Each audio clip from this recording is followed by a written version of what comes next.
అందరికీ నమస్కారం. హెర్బేరియం తయారీ అనే ఈ వీడియో పాఠ్యాంశానికి మీ అందరికీ సాదర స్వాగతం. ఈ వీడియో పాఠ్యాంశాన్ని మీకు అందిస్తున్నవారు మీ అధ్యాపకులు డి రాజశేఖర్, వృక్షశాస్త్ర విభాగము, శ్రీమతి గంగినేని కళ్యాణి ప్రభుత్వ డిగ్రీ కళాశాల, వినుకొండ, గుంటూరు జిల్లా. మనం గత వీడియో పాఠ్యాంశం ద్వారా హెర్బేరియం అంటే ఏంటి, హెర్బేరియాన్ని తయారు చేసేటువంటి ప్రపంచ స్థాయి ప్రాముఖ్యత కలిగినటువంటి స్థావరాలు, అలాగే మన దేశంలో ఉన్నటువంటి ప్రముఖ హెర్బేరియం స్థావరాల గురించి చదువుకున్నాము. దాంతోపాటుగా హెర్బేరియం తయారీ ప్రాముఖ్యత కూడా తెలుసుకున్నాము. ఈ వీడియో పాఠ్యాంశం ద్వారా మనం హెర్బేరియాన్ని ఎలా తయారు చేస్తారు అందులో దశల గురించి చదువుకోబోతున్నాం. వివిధ దశలు. ప్రధానంగా దీని యందు క్షేత్ర పరిశీలన, మొక్కల సేకరణ, పరిశీలించవలసిన అంశాలు, మొక్కలను వత్తి ఆరబెట్టడము అనేటువంటి దశలు మనకు కనిపిస్తూ ఉంటాయి. మరికొన్ని దశలు కూడా ఉన్నాయి. ముందుగా వీడి గురించి చదువుకుందాం. క్షేత్ర పరిశీలన అంటే కనుక మనం ఎక్కడి నుంచి అయితే కనుక మొక్కలను సేకరించదలుచుకున్నామో ఆ ప్రాంతాన్ని మనం ముందుగా ఎంపిక చేసుకోవాలి. ఎటువంటి ప్రాంతమై ఉండాలి అంటే కనుక ఎక్కువ మొక్కలు పెరిగేటువంటి ప్రాంతమై ఉండాలి. తర్వాత అక్కడ ఆ ప్రాంతమునందు అంతకుముందు ఎక్కువగా పరిశోధన జరగకుండా ఉండాలి. అంతేకాకుండా ఒకవేళ ఆ ప్రాంతంలో పాక్షికంగా పరిశీలన జరిగి ఉండాలి. అలాగే చాలా మటుకు మొక్కల యొక్క సమాచారాన్ని అక్కడ సేకరించనిదిగా ఉండి ఉండాలి. అలాగే విదేశీ జాతులు, వలసలో వచ్చినటువంటి జాతులు, అరుదైన వృక్ష జాతులు, విలువైనటువంటి మందు మొక్కలు, రకరకాలైనటువంటి మొక్కల జాతులు ఉన్నటువంటి ప్రాంతం అయితే కనుక మనకి ఎక్కువగా ఉపయోగంగా ఉంటుందన్నమాట. అటువంటి క్షేత్రాన్ని ముందుగా మనం ఎంపిక చేసుకున్న తర్వాత ఆ ప్రాంతానికి మనం వెళ్ళడానికి కావాల్సినటువంటి అన్ని యొక్క అంశాలు కూడా ముందుగానే మనము ఏర్పాటు చేసుకోవాలి. అంటే ఆ ప్రాంతం ఎక్కడ ఉన్నది, దానికి సంబంధించినటువంటి పటము, అదేవిధంగా ఆ ప్రాంతం గురించి తెలిసినటువంటి వ్యక్తులతో మన సహవాసము, వారితో సహచర్యం కలిగి ఉండాలి. అలాగే మనతో పాటుగా ఈ హెర్బేరియం తయారీకి పట్ల అభిరుచి ఉన్నటువంటి వ్యక్తులతో మనతో పాటు ఉంటే ఇంకా మంచిది. మరి రకరకాల ఖర్చులకు గాను ముందుగా పైకాన్ని సిద్ధం చేసుకోవాలి. అలాగే మొక్కల సేకరణకు కావాల్సినటువంటి పనిముట్లు ముందు వీడియో చదువుకున్నట్టుగా పనిముట్లు అన్నీ కూడా రెడీ చేసుకోవాలి. అంతేకాకుండా మొక్కల్ని భద్రపరచుకోవడానికి వీలుగా ముందుగా వాటిని సేకరించిన వెంటనే శుభ్రపరచడానికి, సూక్ష్మజీవరాహిత్యం చేయడానికి గాను వివిధ రకాల రసాయనిక పదార్థాలు మనతో పాటు ఉండాలి. అదేవిధంగా మొక్కలని వత్తి పెట్టడానికి పేపర్ బేళ్ళు, వాటి కట్టడానికి తాళ్ళు, అలాగే అన్ని విషయాలు నమోదు చేసుకోవడానికి ఒక డైరీ, ప్రత్యేకించి ఒక ఫీల్డ్ డైరీ మనతో పాటు ఉండాలి. అలాగే పెన్ను, పెన్సిల్ వంటివి, ఎరేజర్ వంటివి. అదేవిధంగా మనం కొన్ని మొక్కలను యొక్క గట్టి భాగాలు సేకరించడానికి వీలుగా పాలిథిన్ కవర్లు, అదేవిధంగా డబ్బాలు, అలాగే వ్యాసిక్యుల వంటివి, ఇవన్నీ కూడా మనతో పాటు ఉండటం ఎంతైనా శ్రేయస్కరం. ఎందుకంటే ఏ అంశంతో అయినా ఎప్పుడైనా కూడా మనకి పని పడవచ్చు. ఆ సమయంలో మనం వాటి తెచ్చుకోవడం అంటే వీలు కాని పని కాబట్టి, సుదూర ప్రాంతాల్లో సేకరణ జరుగుతుంది కాబట్టి చాలా జాగ్రత్తగా మనం ఇవన్నీ కూడా దృష్టించి ముందుగానే మనకి ఏం కావాలో లిస్ట్ అవుట్ చేసుకొని అన్నీ కూడా తీసుకుని వెళ్ళాలి. కొన్ని సందర్భాల్లో రాత్రి సమయం మనం బస చేయాల్సిన అవసరం కూడా రావచ్చు. ఆ సందర్భంలో కావాల్సిన డేరాలు వంటివి, మనకు ఉండడానికి కావాల్సినటువంటి అన్ని రకాలైనటువంటి ఏర్పాట్లు, భోజన వసతి, ఇవన్నీ కూడా మనం ముందుగా ఏర్పాటు చేసుకుంటే మన పనికి ఎటువంటి ఆటంకం కలగకుండా నిరాటంకంగా సాగుతుంది అని చెప్పడానికి ఎటువంటి సందేహం ఉండదన్నమాట. ఒక హెర్బేరియం తయారీలో ఈ యొక్క ప్రథమ సోపానం అనేటువంటి చాలా ముఖ్యమైనటువంటిది. మనం ఎంత ముందుగా అయితేనే మనం సిద్ధపడి ఉంటామో అంత చక్కగా మన ఫలితాలను పొందవచ్చు అన్నమాట. ఆ క్షేత్ర పరిశీలన అనంతరము మనము దృష్టించాల్సిన అంశం ఏంటంటే కనుక మనం క్షేత్రానికి వెళ్ళిన తర్వాత రెండో అంశం సేకరించే విధానం. ఎలాగ మొక్కలను సేకరించుకోవాలి అంటే కనుక ప్రధానంగా మొక్కలు అనేటువంటి మనం తీసుకునేటప్పుడే జాగ్రత్తగా ఎటువంటి వ్యాధులు కానీ లేక కీటకాల బారి పడకుండా తాజాగా ఆరోగ్యవంతంగా ఉన్నటువంటి మొక్కని ఎంపిక చేసుకుంటాం మంచిది. శిలీంధ్రాలు, కీటకాల బారిన పడకుండా ఉండే విధంగా తీసుకోవాలి. మనం ఒకవేళ తీసుకునే మొక్క చిన్న గుల్మ మొక్కలు అనుకోండి, అవి 1 మీటర్ కన్నా తక్కువ ఎత్తు ఉంటాయి కాబట్టి పూర్తిగా మొక్కని వేళ్లతో పాటుగా పెకిలించి తీసుకుంటే ఇంకా మంచిది. తీసుకునేప్పుడు ప్రతి మొక్క యొక్క కొమ్మ 2 సెంటీమీటర్ల కన్నా పెద్దగా ఉండే విధంగా చూసుకోవాలి. అంతేకాకుండా ఆ యొక్క కొమ్మకు పత్రాలు, మొగ్గలు, పుష్పము, చిన్న చిన్న కాయలు ఉండేటువంటిదైతే మనం వాటిని కూడా పూర్తిగా తీసుకోగలిగి ఉండాలి. ఇవన్నీ కూడా తీసుకోవాలి. ఒకవేళ తీసుకునే మొక్కల యొక్క ఫలాలు పెద్దవిగా, గట్టిగా ఉంటే వాటిని సపరేట్‌గా మనము డబ్బాల్లో కానీ, సంచుల్లో కానీ నిల్వ చేసుకోవాలి. అలాగే పరాగరేణువులను సేకరించుకొని వాటిని సపరేట్‌గా పాలిథీన్ కవర్‌లో పెట్టుకోవచ్చును. అలాగే గింజల్ని సేకరించుకోవచ్చును. అలాగే వాటి నుంచి జిగురులు, ఇతర పదార్థాలు ఏమైనా ట్యానిన్‌లు అటువంటివి సేవించబడితే వాటిని కూడా మనం సేకరించుకోవడం చాలా మంచిది. మనం దీంతో పాటుగా మనం వెళ్ళినప్పుడు మొక్కని దలిచినప్పుడు ఆ మొక్క యొక్క ఫోటోగ్రాఫ్‌ని పూర్తిగా మనం ఒక కెమెరాలో తీసుకున్నట్లయితే గనక అది కూడా మనకు ఎంతో ఉపయోగకరంగా ఉంటూ ఉంటుంది. అదేవిధంగా మనం తీసుకునే మొక్కల యొక్క స్వభావాన్ని బట్టి, ఉదాహరణకు పుతికాహార మొక్కలు లేదా ప్రాణజీవ మొక్కలు అనుకోండి, అవి వాటి యొక్క ఆధారంతో పాటుగా అతిథేయ మొక్కలతో పాటుగా తీసుకోవడం చాలా శ్రేష్టం. అలాగే రూపాంతరం చూపించే మొక్కలైతే కనుక ఆ రూపాంతర అంశాలను కూడా, ఫర్ ఎగ్జాంపుల్ కొమ్ము అనుకోండి, లసనం అన్నాం అనుకోండి, వాడి యొక్క ఆ లసన రూపాంతర భాగంతో పాటు కొమ్ముతో పాటు మనం వాటిని తీసుకుంటే చాలా మంచిది. అలాగే ఎగబాకే మొక్కలు, సన్నని తీగల మొక్కలు అనుకోండి, వాటిని చిట్ట చివరి భాగంలో ఆ తీగ యొక్క అగ్రభాగాన్ని నుంచి మనం తీసుకోవడం చాలా మంచిది. ఇక్కడ ఎత్తుగా ఉన్నప్పటికీ కూడా మన ఎత్తైన ప్రాంతాలను కూడా ఎక్కగలిగే సామర్థ్యాన్ని కలిగి ఉండటం మంచిది. అలాగే వృక్షోప జీవులు, వాటిని కూడా మనం తీసుకోవాలి.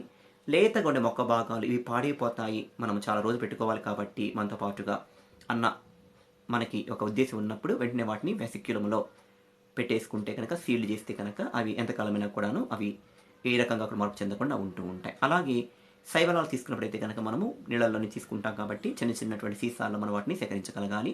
సముద్రపు శైవలాలు అనుకోండి, వాటిని మనం రాళ్ళ నుంచి తీసుకోవడం చాలా మంచిది. అదేవిధంగా శిలీంధ్రాలు అనుకోండి, శిలీంధ్ర మొక్కలు, వాటిని మనం ఏం చేస్తామంటే వాటి ఫలనాంగాన్ని ప్రత్యేకించి ఆల్కహాల్ ద్రావణంలో ఉన్నటువంటి డబ్బాల్లో సీసాలు కానీ పెట్టుకుంటే మంచిది. అలాగే లైకెన్, టెరిడోఫైట్లు, బ్రయోఫైట్ మొక్కలను కూడా మనం ముందుగానే ఆల్కహాల్తో తయారు చేసుకున్నటువంటి సీసాల్లో కానీ డబ్బాలో కానీ పెట్టుకుంటే కనుక వాటి యొక్క లక్షణాలు మార్పు చెందకుండా యథావిధిగా ఉండడానికి ఆస్కారం ఉంటుందన్నమాట. అనంతరము మనము తీసుకున్నటువంటి మొక్కలను మనము క్షేత్రంలో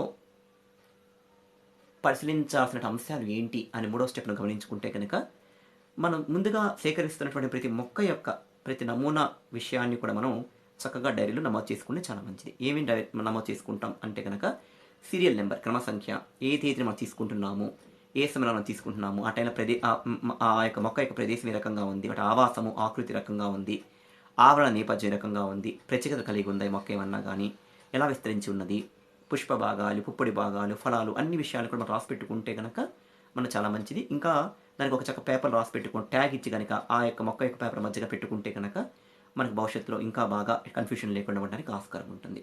అంతేకాకుండా ప్రతి విషయాన్ని కూడా మనము ఆ ఫీల్డ్ నోట్బుక్లో కూడా రాసుకోవడం మంచిది అనమాట.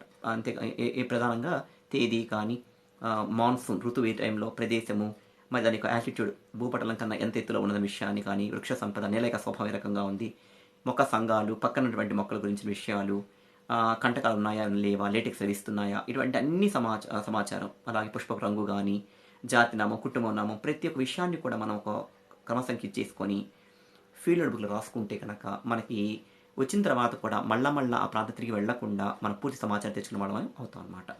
ఇలా చేయడం చాలా ప్రాముఖ్యకరమైన విషయం. ఇంకొక విషయం ఏంటంటే కనుక, కొన్ని మొక్కలు మనము 4వ స్టెప్ అంటే మొక్కలను ఒత్తి ఆరబెట్టేటువంటి ఆ స్టెప్లో ఎంటర్ అయ్యే ముందర మనం ఏం చేస్తే బాగుండు అంటే కనుక, సాధారణంగా మొక్కలకి మరి దుమ్ము ధూళితో ఉంటాయి కాబట్టి వాటిలో కొన్ని స్పోర్లు కూడా ఉండే అవకాశం ఉంది కాబట్టి వాటిని మనం నివారించుకోవాలి అన్నట్లయితే కనుక, ముందుగా సేకరించిన మొక్కను యథావిధిగా ప్రెస్ చేయకుండా వాటిని మనం కొన్ని ద్రావణాల్లో పెట్టి శుభ్రం చేయడం చాలా ముఖ్యం. ఉదాహరణకు మెర్క్యూరీ క్లోరైడ్, ఇతర ఆల్కహాల్ కానీ అలాగే కానీ ఆల్కహాల్ కానీ తీసుకొని వాటిని అలాగే ఫార్ములా కూడా తీసుకోవచ్చు, కాంబినేషన్ అన్నమాట. మనం తీసుకొని ముందుగా 5% మనం ఈ యొక్క ఫార్మాల్డిహైడ్ను లేక ఇతర ఆల్కహాల్ లేక ఫార్ములిన్ని కలుపుకున్నటువంటి ద్రావణంలోకి ఈ మొక్కను మనం ముంచి సేకరించిన వెంటనే తర్వాత మళ్ళీ మంచిగా కడిగేసేసుకొని ఆరబెట్టుకుంటే కనుక వాటి మీద సూక్ష్మజీవులన్నీ కూడా చనిపోతాయి అన్నమాట. తద్వారా మనం వాటిని ప్రెజర్వ్ చేసేప్పుడు, ప్రెస్ చేసేప్పుడు ఎటువంటి సూక్ష్మజీవులు అటాక్ చేయకుండా మనం వాటిని భద్రపరచుకోవచ్చు. అంటే తప్పకుండా మనం విజయం సాధించేటువంటి అవకాశాలు ఎక్కువగా ఉంటుంటాయి ఈ పని చేస్తే. అయితే ఈ విష పదార్థాలు కాబట్టి మనకు కూడా ప్రమాదం ఉంది కాబట్టి ఇలా ఈ పని చేసేటప్పుడు మనము చేతి గ్లౌస్ వేసుకొని చక్కగా మనం చేసినట్లయితే కనుక మనకి రసాయన పదార్థ ప్రభావం పడకుండా ఉంటుంది. అలా మొక్కని వాటిని తీసేటప్పుడు కూడా మనం ఫోర్సెప్స్ ఉపయోగించి తీస్తే కనుక మనకి ఆ గోడల్లో చేతిపైన ఈ యొక్క విష పదార్థాలు అంటుకోకుండా మనం కాపాడుకోవచ్చు. అనంతరము అలా ఆరబెట్టుకున్న తర్వాత మనం ఏం చేస్తామంటే మొక్కలన్నీ ఇక్కడ మనం ఒక ఆల్రెడీ మనతో పాటు తెచ్చుకున్నాం కదా పేపర్ బేళ్ళు అంటాం. వరుసగా మనం ఇలా పెట్టుకుని దొంతలు పీల్చుకున్నాం కదా, ఆ మొక్కల యొక్క పేపర్లు మనం విప్పార్చి ఈ మొక్కలను కూడా పూర్తి కొమ్మల్ని సేకరించిన కొమ్మల్ని అతివ్యాప్తి చెందిన భాగాలు విడదీసి చక్కగా నీట్గా వాటిని వెడల్పుగా చేసి ఈ యొక్క పేపర్ని మరిపైన బోర్లించి బరువుగా మనం ఏదన్నా పెట్టేసి తాడుతో కానీ బంధించామనుకోండి, అవి చక్కగా ప్రెస్ అయిపోతాయి అనమాట. అలా 1 or 2 days తర్వాత మళ్ళీ చేసి అక్కడ మనము ఎక్కడైతే పెట్టామో ఆ యొక్క ప్రాంతం నుంచి ఆ మొక్కను తీసుకొచ్చి ఇంకో పేపర్లో శుభ్రమైన పేపర్లో పెట్టేసి మళ్ళీ ఇట్లాగే మనం బరువు పెట్టి చేస్తూ ఉంటే కనుక ఇలా వారం కానీ ఒక 10 రోజుల్లో కానీ ఆ మొక్క పూర్తిగా నీట్గా అవిగా ప్రెస్ అయిపోతాయి అన్నమాట. అలా మొక్కలు చక్కగా మనం ఒత్తి పెట్టుకున్న తర్వాత ఆ పూర్తిగా ప్రెస్ అయిపోయి డ్రై అయిపోయిన మొక్కలు ఇప్పుడు మనం ఏం చేయాలంటే కనుక వాటిని మనం అంటించుకోవాలి. అంటించుకోవడానికి మనకి ప్రధానంగా ఏం కావాలి అనే విషయాన్ని మనం పరిశీలిద్దాం. మొదటి స్టెప్ క్షేత్ర పరిశీలన, రెండవది మొక్కల సేకరణము, అలాగే పరిశీలించినటువంటి అంశాలు చాలా ముఖ్యమైన అంశాలు, అలాగే మొక్కలను ఒత్తి ఆరబెట్టుకున్నటువంటి ఈ యొక్క స్టెప్ను చూసి 4 కూడా దీనికి అవి ప్రాధాన్యం ఉన్నటువంటి అంశాలు అన్నమాట. తదుపరి ఇదిగో ఈ రకంగా మనం హెర్బేరియాన్ని మనం అంటించుకుంటాం అన్నమాట. ఎలా అంటించుకుంటాం విషయాన్ని మనం చూద్దాం. సాధారణంగా మనం హెర్బేరియాన్ని అంటించుకోవడానికి దీన్ని మనం 5వ స్టెప్ అని చెప్పొచ్చు, అతికించుకోవడం చెప్పి అంటూ ఉంటారు. దీనికోసం మనకి ఏంటంటే ప్రత్యేకించి 11x16 పరిమాణాలు ఉన్నటువంటి మనకు గట్టిగా ఉండేటువంటి మనం షీట్లను మనం మన దగ్గర ఉంచుకోవాలన్నమాట. ఆ షీట్స్ పైన మనం వీటిని మధ్యలో పెట్టేసేసి ఈ యొక్క మొక్క యొక్క భాగాల్ని మొక్కని కానీ దాన్ని మనం పాత రోజులైతే దానితో కుట్టేవాళ్ళు, కానీ దానివల్ల పేపరు ఆ యొక్క హెర్బేరియం షీట్ పాడైపోతుంది, మొక్కల భాగాలపై కూడా పెడడం ఉండే అవకాశం ఉంది. కాబట్టి దాన్ని నిరోధించడం కోసం మనం ప్రస్తుత కాలంలో అయితే కనుక గమ్తో కానీ లేకపోతే కనుక సెల్లో ప్రింటర్తో కానీ కూడా అంటించుకోవచ్చు అనమాట.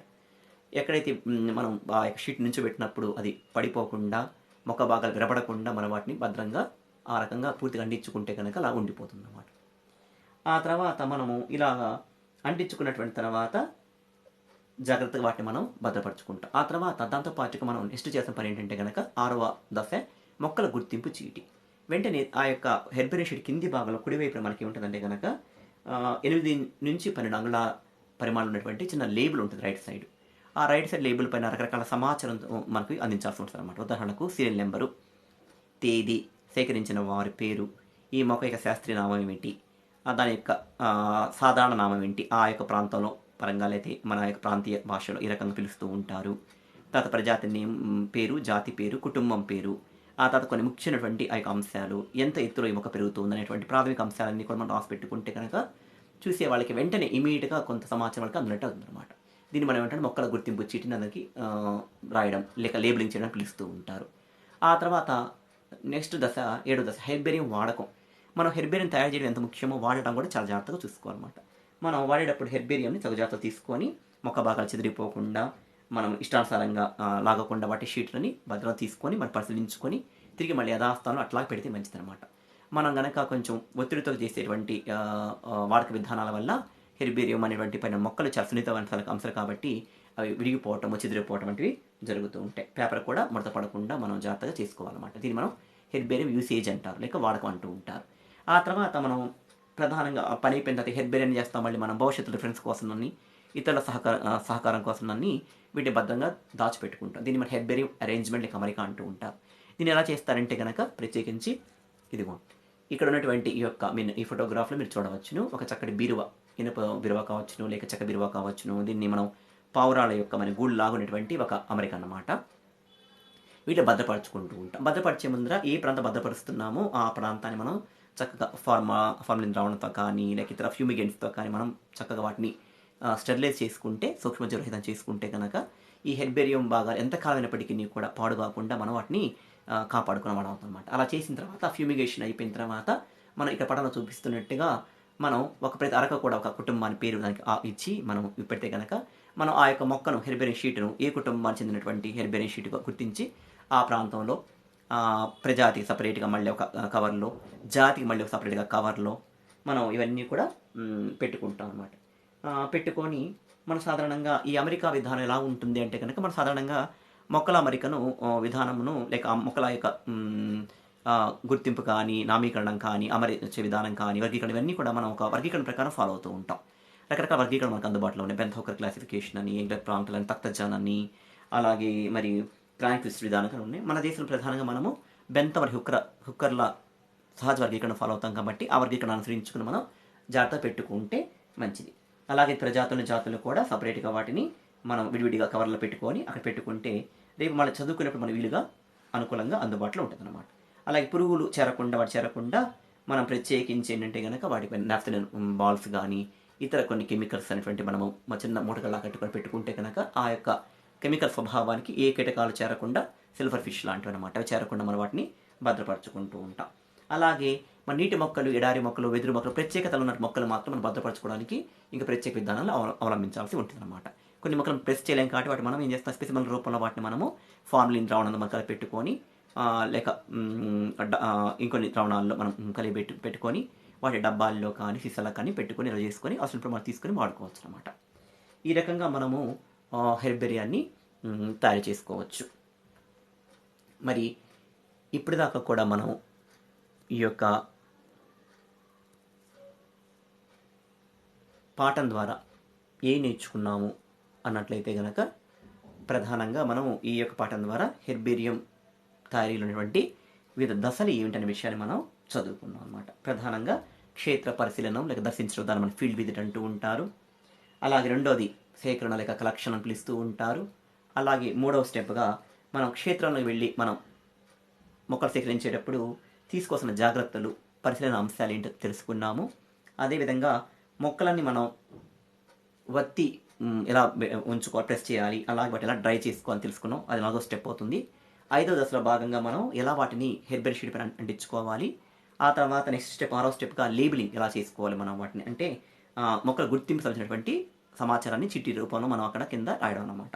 ఆ తర్వాత హెర్బేరిని ఎలా వాడుకోవాలి, హ్యాండ్లింగ్ ఆఫ్ హెర్బేరియం అంటారు. అలాగే హెర్బేరిని ఎలా ఆర్గనైజ్ చేసుకోవాలి, ఎలా అమర్చుకోవాలి అనే విషయాన్ని చదువుకున్నాం. ఈ పాఠాన్ని విన్న మీ అందరికీ కూడా కృతజ్ఞతలు. మరో వీడియో పాఠం ద్వారా మళ్ళీ మనం కలుసుకుందాం. అప్పటిదాకా సెలవు. ధన్యవాదాలు.